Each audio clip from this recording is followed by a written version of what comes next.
একদম সরাসরি চলে এসেছি ছাদে। আর সেই ছাদ বাগানেই কিন্তু এখন দাঁড়িয়ে রয়েছি।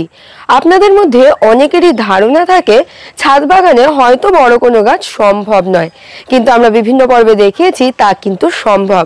আর আজকে যে এখানে মাটি খুঁড়ে রাখা হয়েছে, এখানে কি গাছ লাগাবো জানেন? এখানে লাগানো হবে চন্দন গাছ। একটি না, দুটি চন্দন গাছ কিন্তু লাগানো হবে। এই যে গাছটি বের করছি, এই গাছটি হলো সাদা চন্দন গাছ এবং ওপাশে লাল চন্দন আছে। তো প্রথমে আমরা সাদা চন্দন গাছটা এখানে লাগাবো।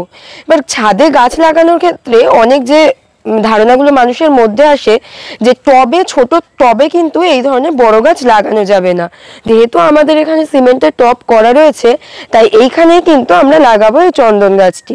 তো আমরা দেখতে পাচ্ছি এখানে কিন্তু চন্দন গাছ রয়েছে, আর পাশে রয়েছে হোস্ট প্ল্যান্ট। এই লালটা হোস্ট প্ল্যান্ট আর এইটা কিন্তু সবুজটা চন্দন গাছ। তো এখানে আমরা লাগাবো চন্দন গাছ। মাটিটা এখানে আগে থেকেই তৈরি করা ছিল, এই মাটিটা মিশিয়ে নিলাম, নিয়ে কিন্তু গাছটা বসালাম। এখানে গাছটা বেশ ভালো করে বসিয়ে এখানে কিন্তু মাটিটা চাপা দিয়ে দেবো এবং দুটো গাছ কিন্তু থাকবে একদম পাশাপাশি। হোস্ট প্ল্যান্টের পাশেই কিন্তু থাকবে চন্দন গাছটি, কারণ হোস্ট গাছ ছাড়া আর কি চন্দন গাছ কিন্তু বাঁচে না।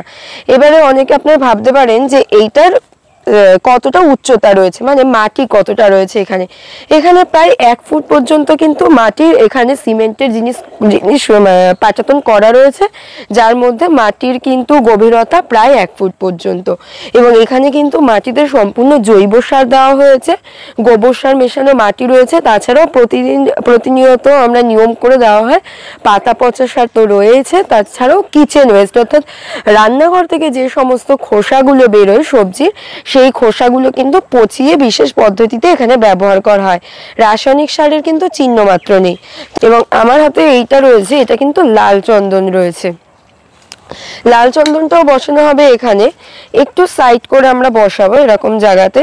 পরবর্তীতে যদি মনে হয় যে গাছটা একটু বড় হওয়ার পরে যে এটাকে জায়গা চেঞ্জ করতে হবে বা কিছু, সেক্ষেত্রে কিন্তু করা যাবে জায়গা চেঞ্জ। আচ্ছা, এখানটা আমরা বসাবো এই লাল চন্দনটাকে, কিন্তু জায়গা চেঞ্জ খুব বড় হলে আবার করা যাবে না।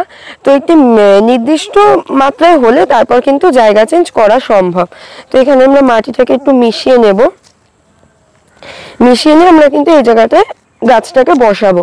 আর চন্দন গাছের ক্ষেত্রে এটাই বলা যে রাসায়নিক কিন্তু কোনো কিছু দেওয়ার কোনো দরকার নেই। গাছগুলি অনেক বছরের গাছ, এটা কিন্তু অল্প দিনের গাছ নয়। তো গাছগুলো বেঁচে ওঠার জন্য কিন্তু অনেক দিনই প্রয়োজন। তো স্বাভাবিকভাবে মোটা হবে গাছগুলি, সেজন্য নির্দিষ্ট দূরত্বে কিন্তু লাগাতে হবে। আমরা দেখলাম এখানে কিন্তু সাদা চন্দন এবং লাল চন্দন গাছ লাগানো হলো ছাদের মাটিতেই।